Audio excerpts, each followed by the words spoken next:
So I'm announcing a new project for this channel, something viewers of this video will really enjoy at the end of this video. If you want to check that out, just jump to this timestamp, or, watch to the end. Look at you, man, you're shaking. Trailers for the 2023 film Nefarious depict it as a typical psychological horror. A psychiatrist meets a man on death row who claims to be possessed. A haunting psychological evaluation ensues. This means to set the viewer's expectations for the film.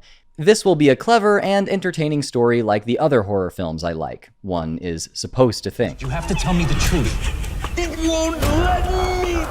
It can go away. It can go away. Yes? No. What its production studio does not want the typical viewer to know before turning on Nefarious is that it is a conservative Christian film. It's based on the 2016 novel A Nefarious Plot by Christian author Steve Deace, produced by the explicitly dominionist Christian Believe Studios, and was adapted for the screen by Steve Deace and the conservative Catholic writers and directors of God's Not Dead. This marketing choice was made, of course, for the same reason I used to invite my friends to youth group events by saying, "Hey, do you want to come play laser tag for free with me and my friends?" Instead of, "Come listen to my youth pastor give a sermon and he'll pay for you to have fun afterward." Straightforward Christian moralizing is boring, and when an experience or piece of media is merely a vehicle for that moralizing, it's cheesy, uninteresting, or otherwise not worth your time. The main guy behind Nefarious, Steve Deace, seems aware of this.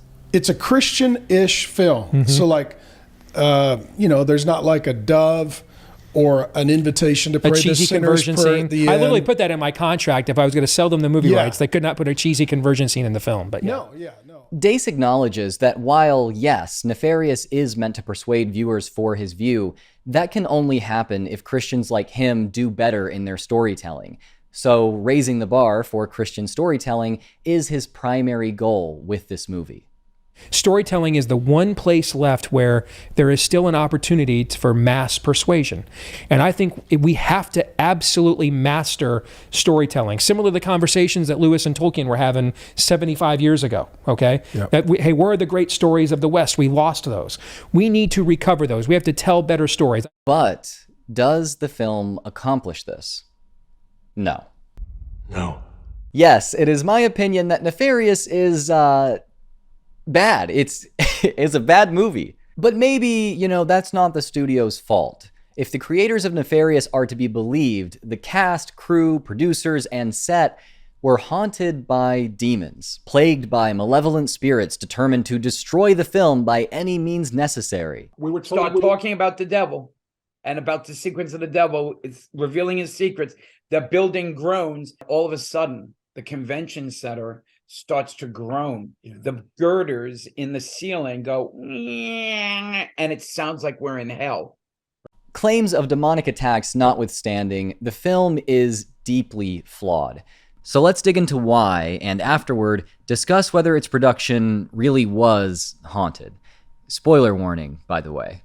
Nefarious opens with psychiatrist Dr. Alan Fisher adjusting the unpleasant dangle of his diploma in his swanky high-rise office.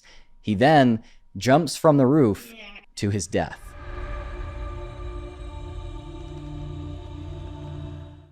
Ooh, spooky, spooky. This isn't like your other Christian movies. No. Usually, the educated atheist elite character dies at the end. Cut to Oklahoma State Reformatory, where the serial killer Edward Wayne Brady is soon to be executed. Our new educated atheist character, Dr. James Martin, heads inside to perform a psychiatric evaluation on Edward.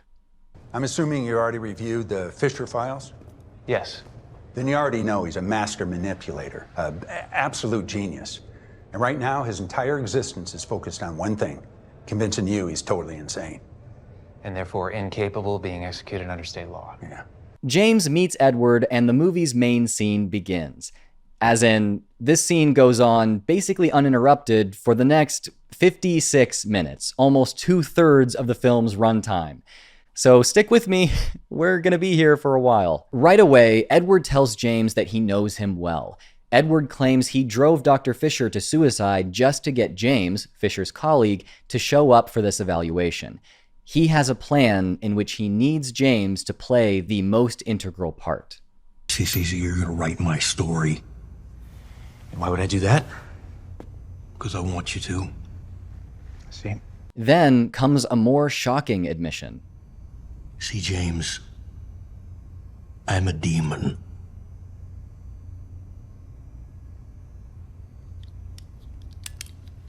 All right, it seems like the story is set up at this point, right? The so-called master manipulator demon guy against the atheist psychiatrist. Who will outwit the other? But not so fast. There's more. Before you leave here today, you will have committed 3 murders. When I first watched this part of the film, I thought 2 things. One, why would Nefarious, the demon supposedly possessing Edward, say this to James? His main goal is to win James over so that James will want to share his story with the world. He needs James for this. So why set him up for murder or even piss him off? 2, this is clearly meant to create expectancy. I thought, will James react to this prediction of his fate in a way which inadvertently brings it about? Is James going to commit murder? Will he be corrupted by this evil guy? That might be fun to watch. I guess I'm interested now. Cool. If only the film made this expectancy last. Nefarious explains how demonic possession occurs. Mention of Ouija boards and all. Absence of baptism in this case allowed us to begin work long before the age of reason. At 8, grandmother's gift of a Ouija board gave us immediate access to his decision-making. And that's fine by me. The consensus of American horror movies at this point is basically that a majority of demonic possessions are a result of playing with a toy produced by Hasbro. So this isn't really out of place. Nefarious also reveals I want to be executed. He's done with Edward's body and wants James to deem him sane so that he can be executed. Nefarious vaguely threatens James to get him to cooperate, and James reveals, That would probably be very intimidating if I weren't an atheist. Here, 17 and a half minutes into the movie, is where things start to fall apart for me. Nefarious absolutely detests atheism for some reason, and lays into James in the exact same way that, say, conservative Christian screenwriters like to do online. You ignorant sack of meat. You think your atheism will protect you? Oh, I don't believe in angels or demons, heaven or hell. Hell is full of pathetic trash who thought exactly like you do, boldly proclaiming their ideas on how they feel the universe operates, never once contemplating the possibility that they could be wrong. Why would a demon say this? Wouldn't he like that James doesn't believe in God because that would make influencing him easier? I'm told almost every day online that I'm easy pickings for demons because the devil's finest trick is to persuade you that he does not exist. Even a lot of evangelists just straight up teach that. The greatest trick the devil ever played, convincing the world. he does not exist. One of the easiest people that was easy for me to target to do witchcraft on was the people that didn't believe. It definitely would not serve Nefarious well if James did reconsider his beliefs. If James did, then he might believe Edward really is possessed by a powerful demon, sure, but him accepting this Christian viewpoint would almost necessarily mean he would also believe in God and Jesus. Within the Christian paradigm in which this film operates, that would mean Nefarious could have no power over James. This anti-atheist rant makes no sense. It's not something the character would say, only something the writers want to tell the audience. Atheists are stupid and deserve eternal torture in hell. As they argue about whether demons exist, we get a fascinating line from Nefarious. You're being irrational. I am the most rational being you will ever meet. Do the writers of this film really believe that demons are the most rational beings a person can meet?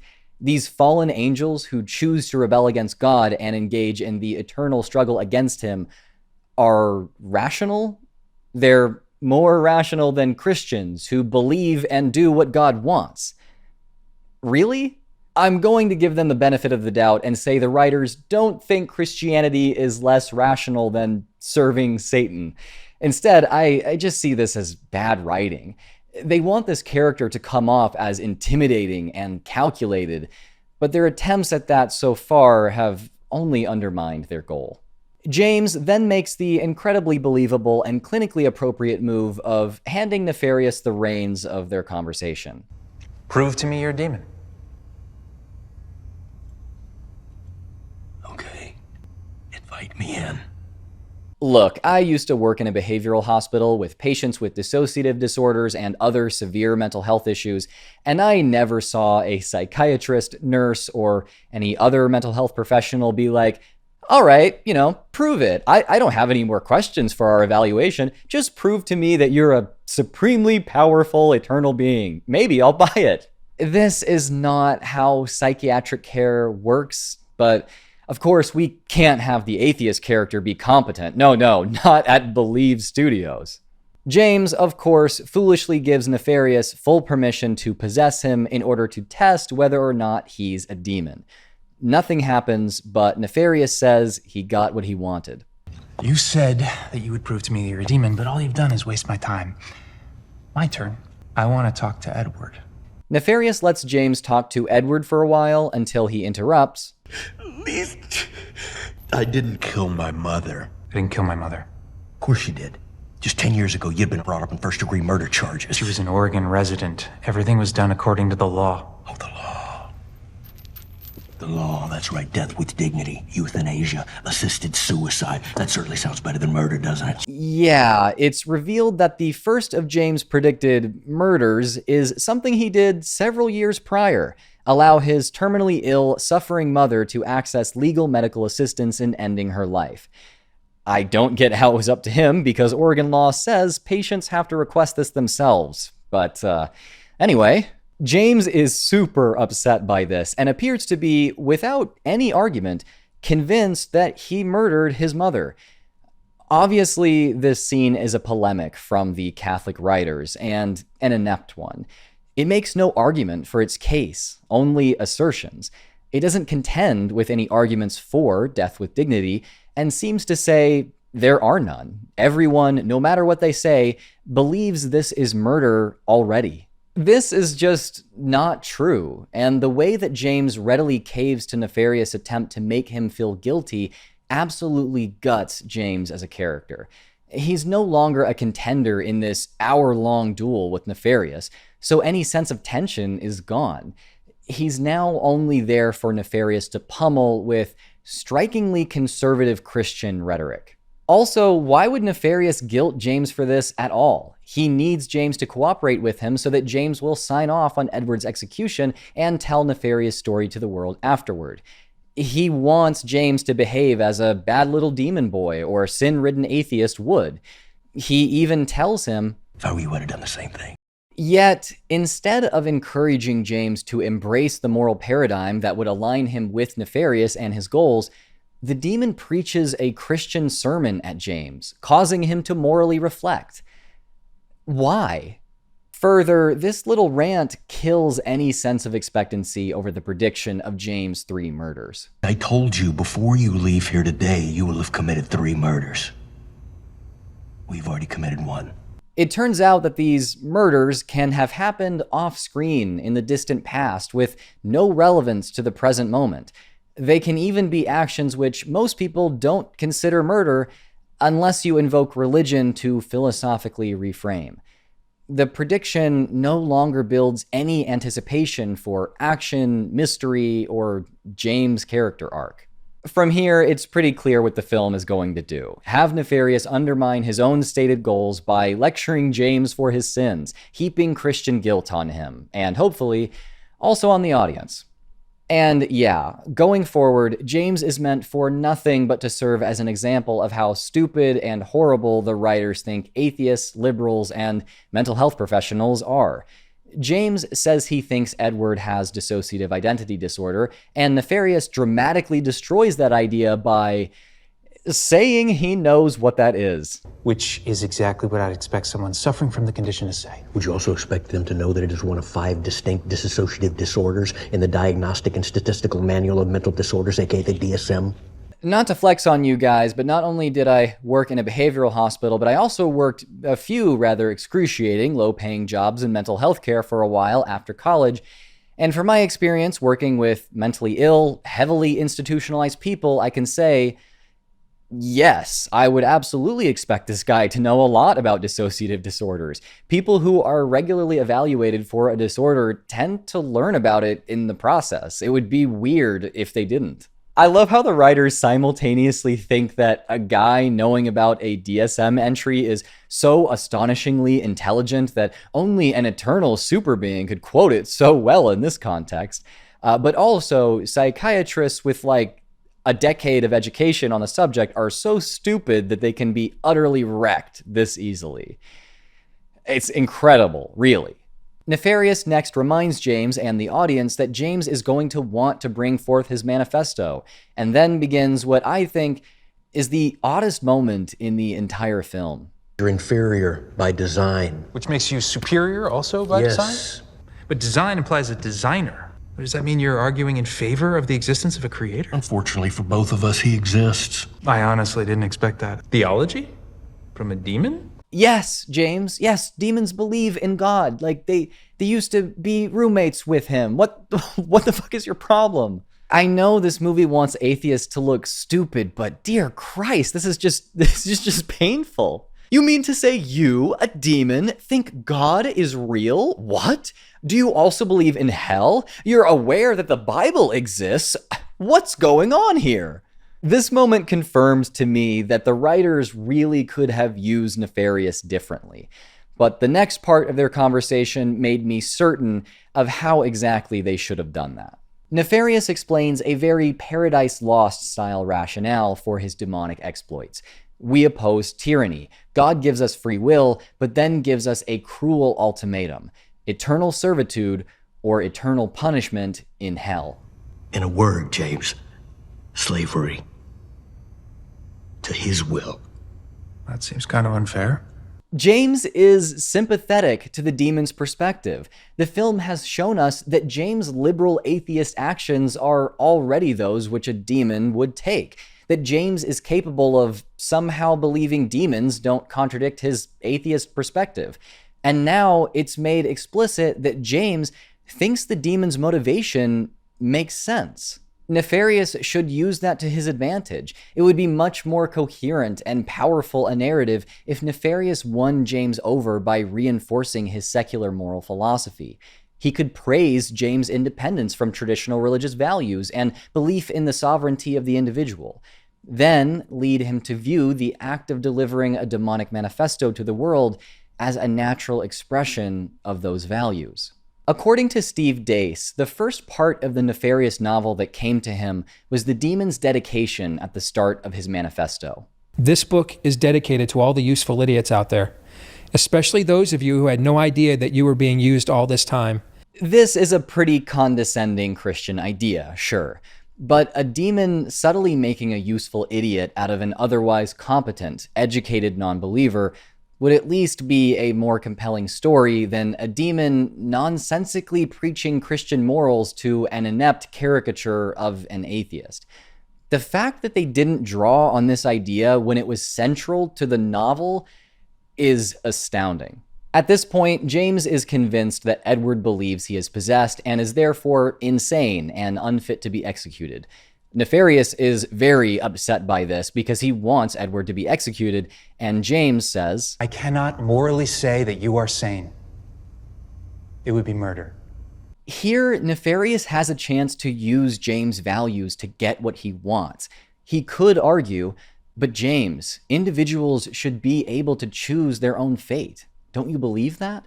It doesn't matter what their medical status is. Your mother chose to die, and giving her the means to do that was the right choice. Make the right choice here, James. Let me choose to die. The audience would know this was a manipulation of right to die thinking, but it would make sense for a demon to do that manipulation, to use secular ethics to open the door to a diabolical plot. This would communicate the message: man, liberated from God's law, does not become free. Rather, he unwittingly becomes subservient to a master far more cruel. I mean, that is what conservative Christians actually believe in the real world, right? Instead, the writers have Nefarious lash out at James for committing another so-called murder. Can you guess what action the Catholic writers from Believe Studios want their audience to know is murder? Imagine the joy in your little Cinderella's heart when she realizes she's butchered the baby in her belly for nothing. You could apologize to her, tell her you made a horrible mistake, that you love her, you want to spend the rest of your life with her, you want to marry her, and you want to hold that child. James, you could tell her that. I can't do that. This is mind-blowingly nonsensical, right? Nefarious effectively shames James for doing something that he wants him to do. No, James, why not? It's complicated. That's my boy, James. That's him right there. James obviously feels morally convicted by this and starts to feel bad about something he presumably didn't think was wrong before. Then, when Nefarious tells him that abortion is a continuation of the ancient practice of child sacrifice to the demonic entity Molech, that demons think abortion is just super yummy, James runs out of the room to try to stop his girlfriend from getting the abortion. Unfortunately for James' newfound conservative Christian conscience, he's too late. He returns to Nefarious only to see him heroically achieving climax while James' baby is sacrificed on the altar of the devil. In all, hell rejoices, James! An absolutely stellar sequence. I feel the need to remind you again, Nefarious needs James to cooperate with him, both to sentence Edward to death and to deliver his manifesto to the world. But all this demonic super genius, this master manipulator can do is make James into more of a good, guilt-ridden Christian boy than he's ever been.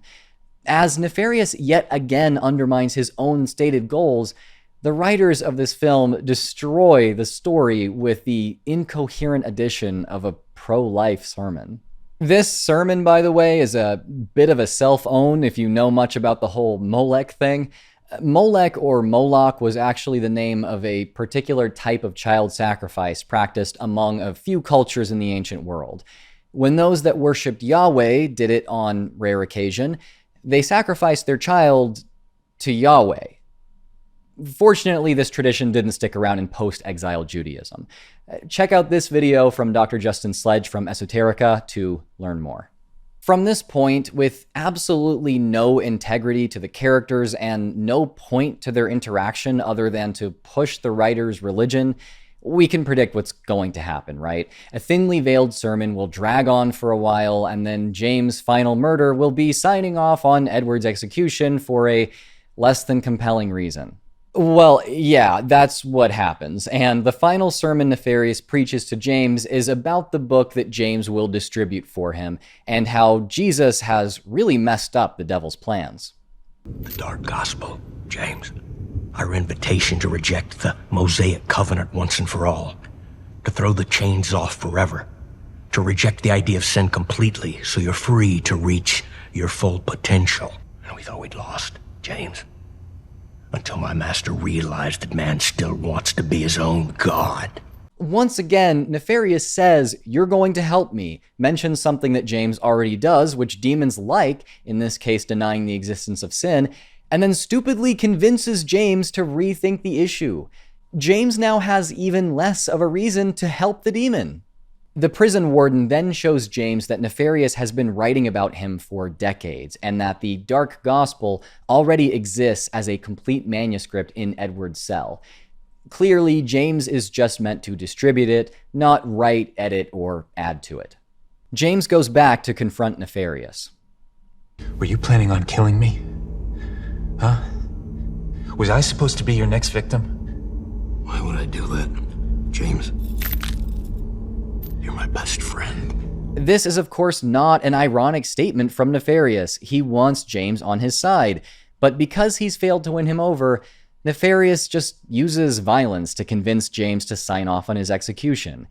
In this process, he tells James that he gets off on punishing him.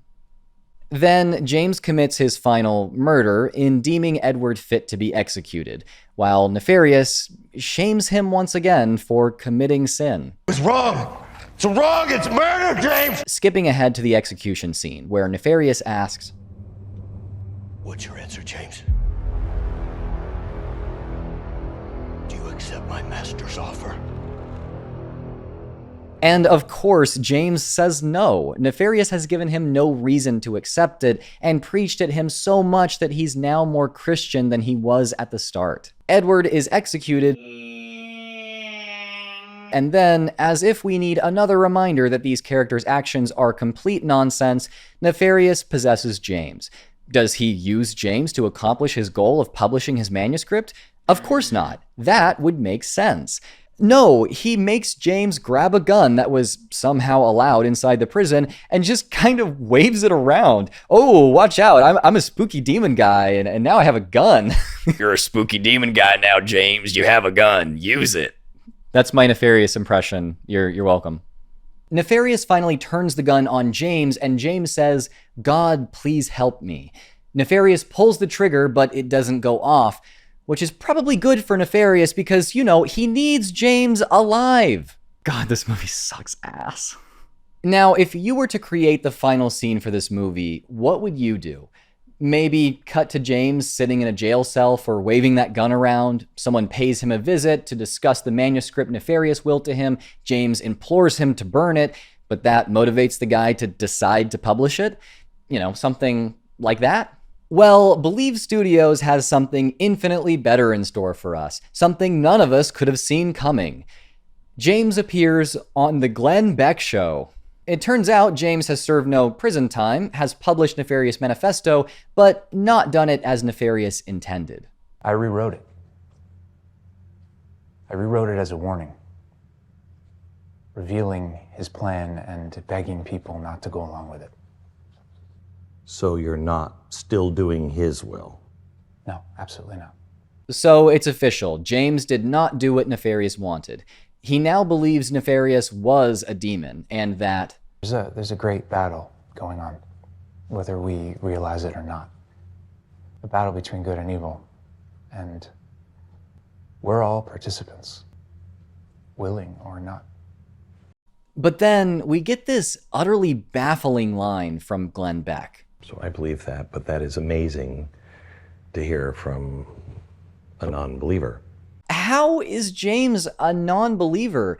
James has admitted that he believed Nefarious was a demon, one of God's angels cast out of heaven. That's, you know, what a Christian believes. Steve Deace, as we saw earlier in this video, said that he specified in his contract for this film that there could not be a big cheesy conversion scene. Clearly, though, the writers of God's Not Dead could not resist doing what they always do with atheist characters, have them dramatically convert, or die, or better yet, do both.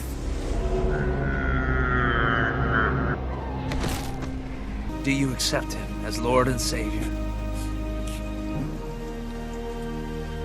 Yes, I expect. The result, I suppose, is this absolutely uncanny, incoherent moment. Though this scene does give us a bit of dialogue that maybe makes Nefarious actions more intelligible. So why would this demonic entity want you dead? Punishment for not doing what he wanted. I'm not sure that this is what the writers intended for us to take from this. In fact, I actually doubt it is. But maybe Nefarious behaved so irrationally, so against his own stated goals, because he just couldn't help but hurt James at each and every opportunity. He could have possessed James to make him publish the dark gospel, but he instead just tried to kill him. He began with a goal in mind, but ultimately failed to achieve it because he so badly wanted to see James punished. So at the beginning of this video, we discussed Steve Deace's primary goal with Nefarious, to raise the bar for Christian storytelling. In an interview at a church just before the film's release, though, he said something that, I think, reveals why Nefarious came out the way it did. We are a culture right now that is attracted to darkness and will allow beings like Nefarious to say things to us that you won't let people like Pastor McCoy say to you. Right now, I think we need some of the old-time religion. I think, everybody's been accommodated enough, everybody's been nice enough, and I think, I think people need some trips behind the woodshed to truly understand.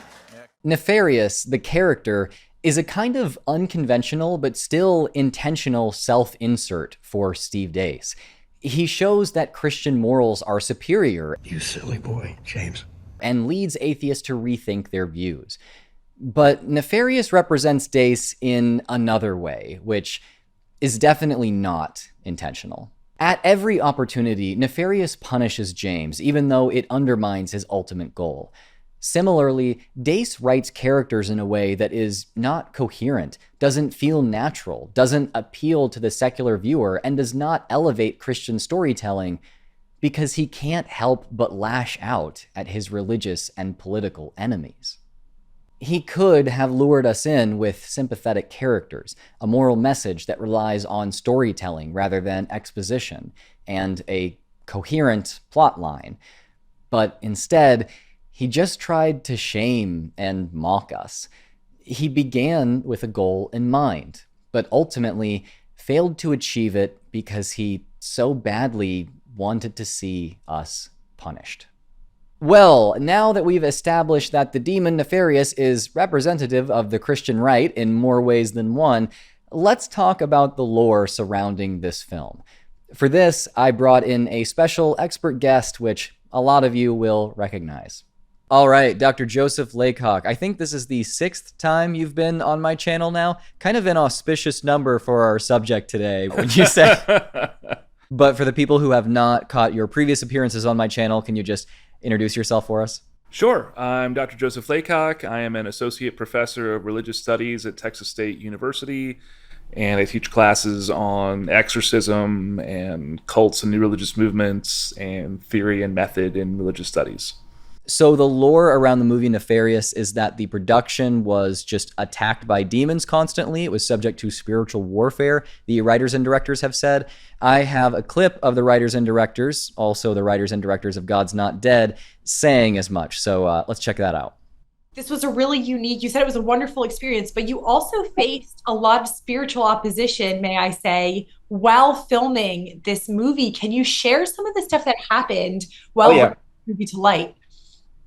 You know, we had a friend tell us a long time ago, for those people that don't believe in the devil, declare war against him and see what happens. Well, we declared war against the devil, so for the Lord. And I will say that honestly, from the first moment, the script took a year. Weird, crazy things happened. We just recently had our office, the roof was ripped off. The entire building's roof. During the middle of torrential rains, the ones that you might have heard of here in California, but we were the only building in. But rain doesn't rip off roofs, right? You know, and whoosh, the whole building got filled with water. Destroyed the building. We just found it's like a water park. We had Steve Deace, the guy who wrote the book, Nefarious Plot. He basically came to set on the first day, got very, very sick. He had a cyst under his arm. Suddenly disappears. Literally 3-4 days ago, it comes back. The night before a theatrical premiere, or 2 nights before a theatrical premiere, he starts off with it in the morning. By nightfall, he's in the ER mumbling and muttering incoherently. And is near death. And has a live infection. He's got MRSA, they find out, in his bloodstream. It's everywhere. He almost dies. They have to do surgery. He has to cancel. We had our first shooting attempt. We're 10 days from shooting. 9 of our 15 keys go down with We're 6 days away from shooting, and COVID wipes out the crew. On set, in the first 11, 12 days, we had 8 car accidents. Yeah. And we didn't have a big crew. And here's the amazing thing. 8 car accidents, most of them total. Not a person got hurt. So it's like the adversary does what he does, but the Lord does what he does.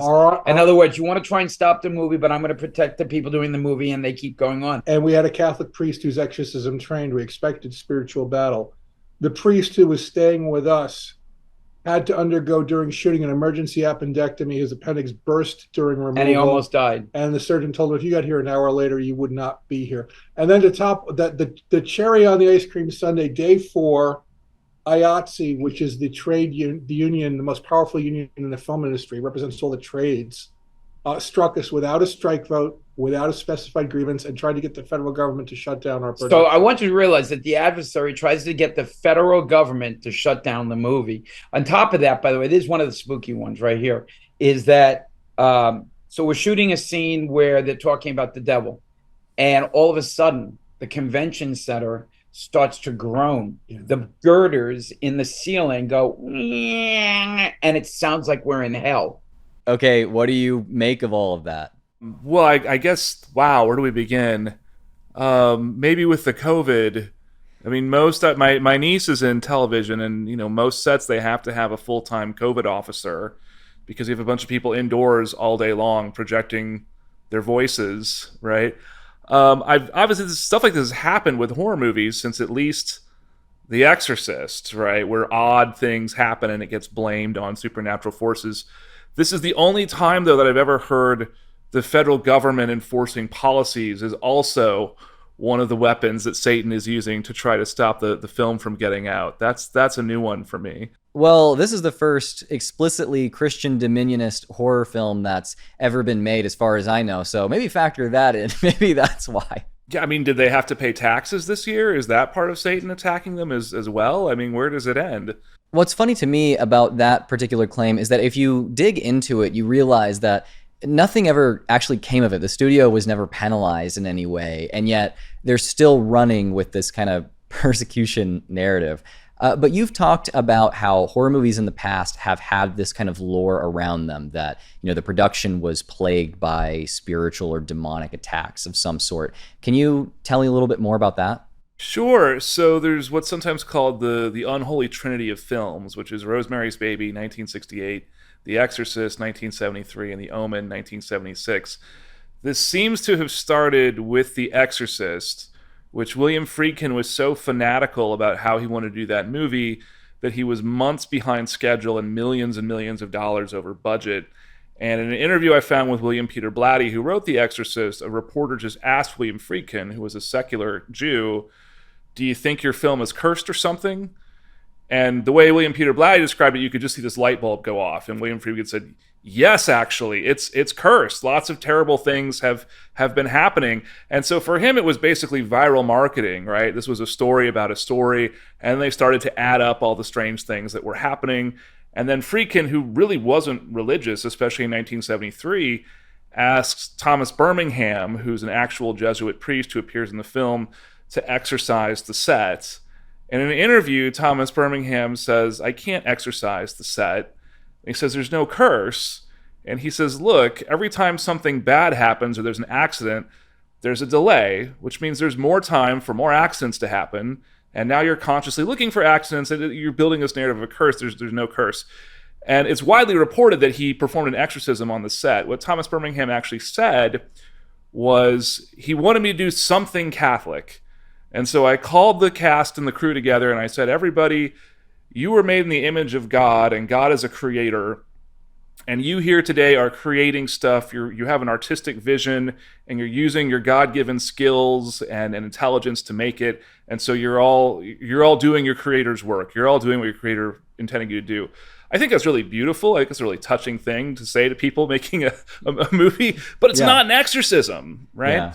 So then, 1976, you have The Omen, which set out to be a sort of Christian or a Protestant answer to The Exorcist, right? It was very weird how that movie came to be because they got David Seltzer, who was also a secular Jew, did not believe in the devil, famously made up passages from Revelation that do not exist in the movie. But similarly, they started to add up all the bad things that happened and said there was a curse, including, one of the main actors' son died during filming, which is a pretty awful thing to occur.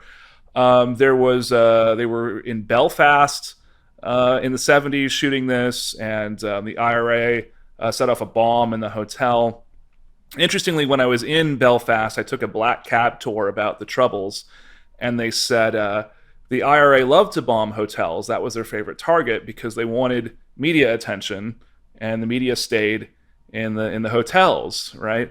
So the people who made The Omen are saying, what are the odds that when we brought all our cameras and recording equipment into this hotel in Belfast that the IRA would bomb it? Well, now I understand it's really not a coincidence at all, right? You were practically kind of asking for it, right? Not that anyone deserves to be bombed.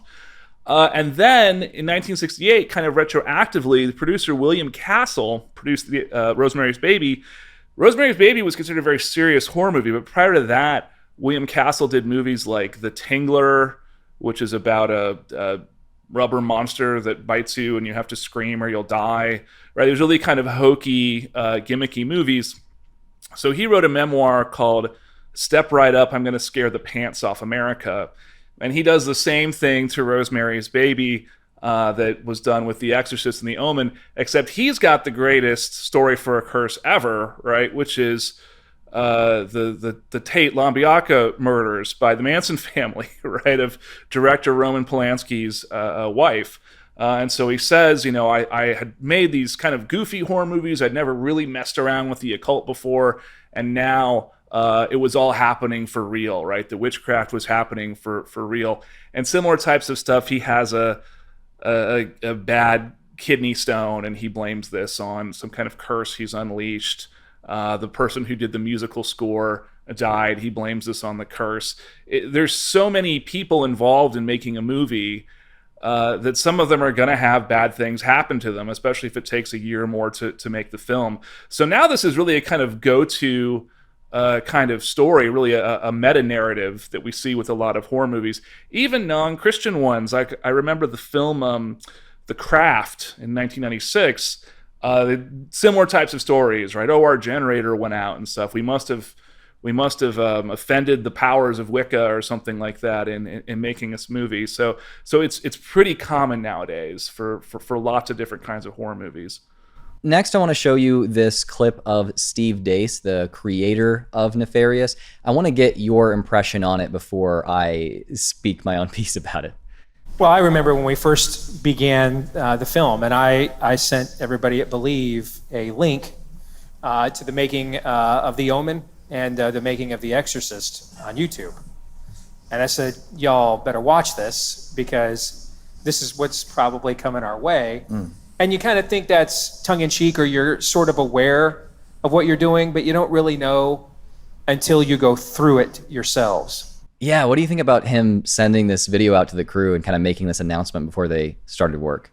Right, well, that seems like a pretty clear case of psychological priming, right? He's telling them before they even start adding up anything bad that happens, right? If your shoelace breaks or something like that, remember, it's part of this pattern. Also, a little presumptuous to compare this movie that he's making to The Omen and The Exorcist, which are horror classics, right? That's pretty lofty ambitions for something being put out on Pure Flix or something. I have to say, yeah, I'm a bit relieved that your impression of that matches mine. I thought, yeah, way to get everyone, even maybe the secular members of the crew, to start tallying up all their misfortunes. And I don't think Steve Deace had to do this on purpose, right? It didn't have to be intentionally priming anyone, but I think that's still the effect. Yeah, I would love to talk to someone who does insurance for, movie sets, right? Because I'm guessing at least one major accident happens in every movie set, right? But if one doesn't, then you're really dependent on everybody in your crew saying, I got in a fender bender this morning, or, my car was totaled, my cat got sick, or whatever. Because you're going to need a lot of those to make a good curse narrative. Right. Steve Deace has also gone on interviews talking about his co-writer's kind of interesting religious background. I have a clip of him talking about that, so let's watch that now. And they always wanted to do, they worked many years in mainstream Hollywood. They themselves got saved as part of the 70s post-exorcist charismatic Catholic revivals of that era. That's their testimonies. And so they always wanted to see, could we make a movie that was more like a Screwtape Letters or an Omen? Saved as a part of the charismatic Catholic revival post-exorcist. What does that mean? Right. Well, in the 1960s, there was a trend of Catholics who basically wanted to start doing things like speaking in tongues and laying on hands and so forth, because the Pentecostals were doing it and looked fun, and they wanted to do it too. And the church kind of caved and said, okay, you can do this, right? We're going to have mass, and then if you guys want to hang out after mass and speak in tongues and lay on hands and so forth, you can do it. So they became known as charismatic Catholics. They couldn't call themselves Pentecostal, but charismatic in the sense of a gift of the Holy Spirit. And it was basically a case of kind of, we're going to lose these people unless we give them what they want. So charismatic Catholic is a thing, and some traditionalist Catholics say, well, they're not real Catholics, but Catholicism is a really big church. It has a lot of different manifestations around the world. I was wondering about that when I watched the movie, because one of the first things that you see is Christians protesting the death penalty. And there's this big theme of abortion and euthanasia and the death penalty are all murder. In Catholicism, that view is sometimes called the seamless garment, right? That these are all taking human life. But lots of conservative Christians in America would say abortion it's terrible sin and it's murder, but the death penalty is totally fine. Right. Yeah. So I was surprised to see that consistency. The other thing I noticed is that when Nefarious, the demon, starts first beginning to explain how possession works, he says, well, if you're not baptized, we can begin working on you before you reach the age of reason. And I immediately thought, well, what about denominations that practice adult baptism? They're all possessed by demons, or their kids are going to hell or something. But of course, if the writers are Catholic, right, where, anybody, technically you could perform a Catholic baptism in the elevator if it was an emergency, you needed to. That kind of demonology is acceptable, right? Because it really is your own fault if you don't manage to get baptized by a decent age. Right. What does The Exorcist have to do with it? People got saved as a result of what? Watching The Exorcist movie? I mean, what's going on there? Yeah, so there's what's called the secularization narrative, which is the belief that, or the assumption that science inevitably replaces religion. And so in the 1960s, the secularization narrative was kind of at its peak. And we have Gallup polls of people saying, this is it, this is the end of religion. There was this very famous Time magazine cover. It was black with red letters that said, "Is God dead?" That cover is actually in the background of Rosemary's Baby in one scene. People weren't happy about this. In fact, they were kind of anxious about it, right? And they were worrying, if religion dies out, what's going to replace it? And I think that The Exorcist kind of was in exactly the right moment historically to sort of capitalize on that fear, right? Of, well, what if demons are real and we've lost any ability to even think about or imagine demons, let alone having qualified clergy that can cast them out? And there were also, organized religions who tried to cash in on The Exorcist. And we have reports of, pastors giving a sermon on exorcism, and the church is sort of full to capacity in a way that it's never been before. Now, I think most of those people kind of got over it and moved on to something else, right? Or they got into Jaws or something once Exorcist mania had died out. But there were a few people for whom this does seem to have been kind of a conversion experience, and they get into religion, and they get specifically into the supernatural element of religion, right? The ideas of demons and spiritual warfare and stuff like that, as opposed to the ethical dimension or the social dimension or the art and music dimension or lots of other types of things that draw people to religion. Speaking of art and music as a part of religion, this was a piece of Christian media I think was unexpected. There's a long history of Christians discouraging, especially young people, from watching horror movies. Now, I have an interesting clip of a pastor saying something that really breaks from that kind of tradition, so let's watch.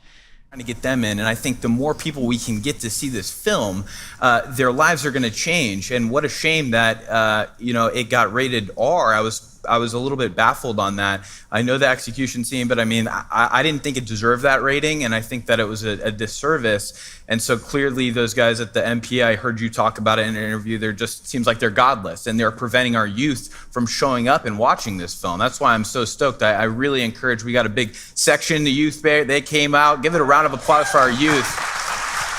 The high schoolers. They need to see this film. Okay, given that it's so common for Christians to warn young people, no, don't go watch that. Don't go see horror movies. What do you make of that? Right. Well, it's interesting that he said the MPA is godless. There's a great documentary about them called Rated, but I think to this day they have one pastor and one priest on the board to give out ratings. So it's, I guess, anybody that defies them in any way is therefore a heretic or godless. Yeah, I mean, this is pretty common, right? Is horror is unacceptable and a doorway for demons to attack you, unless it's our horror, in which case it's totally acceptable. You know, some of the Christian movies in the 1970s about the rapture, with these really graphic depictions of people being guillotined for not taking the mark of the beast, are far gorier than contemporary horror movies, right? So a horror movie is kind of in the eye of the beholder, I guess. I honestly didn't see this as a horror movie. It's about demons, but, you know, one definition of the horror movie is it's the kind of intellectual pleasure of figuring out what's going on. Well, you know what's going on if you know anything about the movie, right? It's, you know, The Exorcist, it's hard to imagine this, but in 1973, the movie was called The Exorcist. The novel is more of a detective story. I think lots of people went into that film thinking, I bet Father Karras is the murderer. I bet he's gone crazy, right? But here, there's nothing to decode, right? It is simply, it was kind of interesting as a piece of demonology, because the demon goes on and on about what it's like to be a demon and what they want and how they do stuff and why they do it. But it wasn't really part of the tradition of horror in the way that like a horror critic would maybe recognize. Yeah, I thought the same thing. It was more like suspense mixed in with a sermon. Yeah, and in The Exorcist, you know, it's very ambiguous what's happening. It's very ambiguous. You know, William Peter Blatty said, I mean, I don't know. The demon is called Pazuzu, but I don't know if it is Pazuzu. It's never clear why Reagan is possessed. And there's different versions of the movie. In the director's cut, there's a scene where Father Karras asks Father Marin, the older priest, you know, why is demon even doing this? And he says, well, it wants to make us think that we're not worthy of God's love, right? Taking an innocent little girl and turning her into this, it's a way of making us despair for humanity. And Friedkin cut that out of the original film because he said, well, you can't just give that to the audience, right? They have to figure this out for themselves. It's show, don't tell. And Nefarious was the total opposite of that. The demon just goes on and on and on about being a demon. And at one point I wrote down in my notes, we've been in this room for 30 minutes now, right? I mean, nothing has happened. It's just been this weird dialogue. It's like My Dinner with Andre or something like that. Yeah, welcome to being a fundamentalist Baptist. We've been sitting in this room for 30 minutes and nothing has happened. Can we please just go home? All right, it's time for a very special announcement. With myself playing producer, Dr. Joseph Laycock is teaching an online course about the topic I so often have him on to speak about. It's called Scaring the Hell into America. Joe, what can we expect from this course? This is going to be 3 live lectures with Q&A. It's going to be looking at the history of horror and religion in America, beginning in about 1968 with Rosemary's Baby. It's going to look at the so-called exorcist effect, where horror movies are based on true events, but true events are also based on horror movies. It'll look at figures like Ed and Lorraine Warren, Malachi Martin, and specifically at the way horror movies interact with things like exorcism and satanic panic and legends about rock music. The course will happen live on September 28th, and everyone who signs up, no matter when, will get permanent access to recordings of the entire course. So if you're watching this after September 28th, yes, the course is still available. There will also be an option to join a live hangout with Joe and I right after the course concludes. You will not find a religious studies course like this anywhere else. I know, I've checked, and Dr. Laycock is kind of the scholar who specializes in this topic. Take the course for yourself or give it as a gift to someone who really enjoys horror, Halloween, and just spooky stuff in general. The link to sign up is in the description. Finally, when you do sign up, you'll be sent a bonus video before the course even starts. Joe and I wanted to talk about a certain exorcist that's given his opinions about Christian horror movies and Joe. So we recorded a little podcast about that and a few other things. So I really look forward to seeing you guys at the course. I'm very excited about this. Thank you for all the support you guys have given me. And yeah, let's do this thing. Joe, thanks for joining me for our 6th time on my channel. Always a pleasure to have you. Yeah, thanks for having me. It's our lucky number, I guess. Thanks for watching. I've been Drew of Genetically Modified Skeptic. I look forward to seeing you on September 28th for Scaring the Hell into America. A special thanks to my patrons for their constant love and support. If you want to hear more from me, then subscribe. As always, if you are an apostate in need, there are resources linked in the description to help you find community and mental health support. Remember to be kind to others in the comments, and until next time...